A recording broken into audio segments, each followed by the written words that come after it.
অন্য video mobile phone থেকে তুলে আমরা যেগুলো ফেসবুকে আপলোড করে থাকি এগুলো ভিডিও থেকে আমরা হারাম টাকা উপার্জন করে থাকি। আর এইগুলো কথা আমার না, আপনার না, এগুলো কথা আমাদের কিছু আত্মীয় স্বজনদের, তাদেরকে উদ্দেশ্যে বলবো।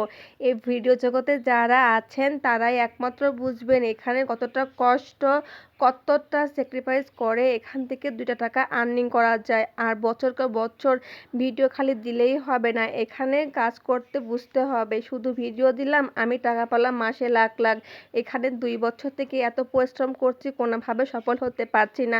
আর কিছু আমার আত্মীয় স্বজন বলে আমি এখানেই হারাম টাকা উপার্জন করতেছি, আসলে এটা কোনো হারাম টাকা না। এখানে অনেক কষ্ট করে সারাদিন অল্প অল্প করে ভিডিও ক্যাপচার করতে হয়, সে ভিডিওগুলো আবার এক জায়গায় জগ করে সেগুলো আবার এডিট করে ভয়েস দিতে হয়, সে ভিডিওটা আপলোড করার পরে অনেক রিপ্লাই দিতে হয়, তারপরে অনেক পরিবারে যেতে হয়, সেগুলো কমেন্ট করতে হয়, কতটা যে কষ্ট। তারপরে সে ভিডিওতে ভিউ হয়ও না, সেখান থেকে 1 পয়সা 2 পয়সা হয় কিনা তাও কোনো ঠিক নাই। আর এগুলো মানুষ মন্তব্য করে ঘরে বসে, মানুষের মাথার মধ্যে ব্রেনের মধ্যে কি ওয়াশ করে বুঝি না, মানুষ কিভাবে আমাদেরকে। আসলে ভিডিও করা কি খারাপ কিছু? কোনো খারাপ কিছু না। আমি বাসায় বসে 2 টাকা যে আর্নিং করতে পারি এটা খারাপ কোথায়? আর আমি যখন না খেয়ে থাকবো তখন তোকে দেখতেও আসবে না, কিন্তু টিক দেওয়া মানুষ অনেক আছে, ভিক দেওয়া মানুষ কেউই নাই, কথাই আছে না। তো যাই হোক, আজকে আমি রান্না করে নিব কচু দিয়ে মুরগির মাংস। আর এই মুরগির মাংসটা হচ্ছে আমার ফ্রিজে ছিল অনেক দিনকার, তেমন একটা ভালোও হয়নি খেতে। এক শুলা কচুটা বৃষ্টির মধ্যে পচে গিয়েছিল। আর হচ্ছে সে পচে যাওয়া কচু একটু ফেলে দিয়ে কেটে নিয়ে মশলাগুলো বৃষ্টির মধ্যে বেটে নিয়েছিলাম।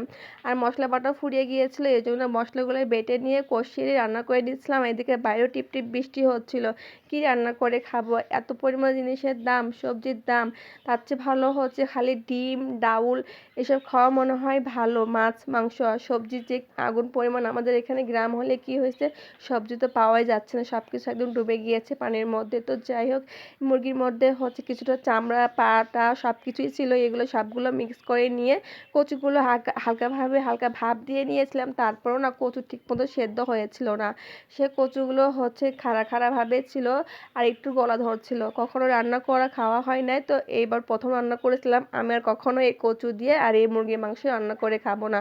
একবার খেয়ে দেখেছি, আমার কাছে তেমন একটা ভালো লাগে নাই।